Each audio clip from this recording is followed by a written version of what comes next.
Hey, good day to you. This is Todd. I am a regular dude walking in the Word. Hey, yesterday we talked about, and as we're going through the book of Numbers here, we talked about unintentional sin. Today we're talking about sin that is a sin of defiance. You knew good and well you were doing the sin, and you still continued on doing that sin. All right, you're going to see there's the law. There's the law given, but then you're going to see how they give an example of someone who deliberately sinned, and then the consequences for that.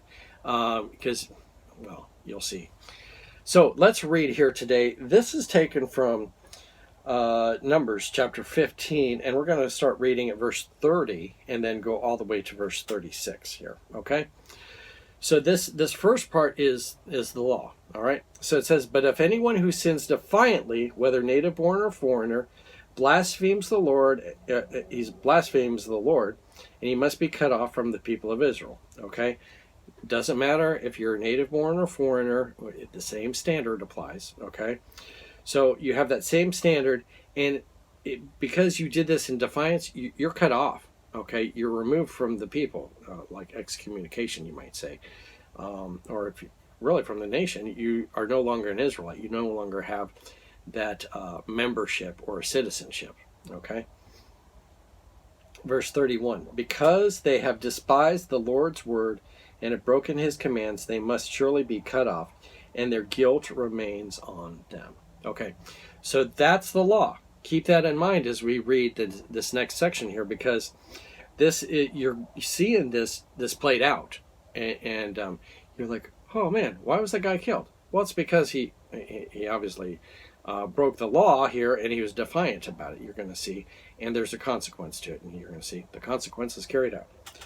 Verse 32: "While the Israelites were within the wilderness, a man was found gathering wood on the Sabbath day. Those who found him gathering wood brought him to Moses and Aaron and the whole assembly, and they kept him in custody because it was not clear what they should be done to him. Then the Lord said to Moses, 'The man must die. The whole assembly must stone him outside the camp.' So the assembly took him outside the camp and stoned him to death as the Lord commanded Moses." So you read that, you're like, oh man, that's terrible. That guy, he was just out collecting wood, to cook. You're going to see, though, as I explain this, that it was a deliberate act of defiance here, okay? Remember, we're dealing with about 2 million people here. So you're in this camp with 2 million people, and the law is the same for everybody. On the Sabbath, you don't go out and gathering wood. You save that for, the other 6 days of the week.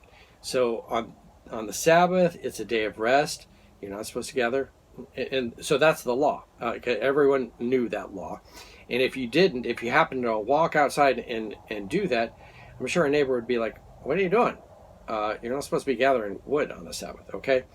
So this guy walks out, and so he walks past all these people, and he's, you're in the neighborhood of 2 million. Imagine it's like really a mobile home park. Okay.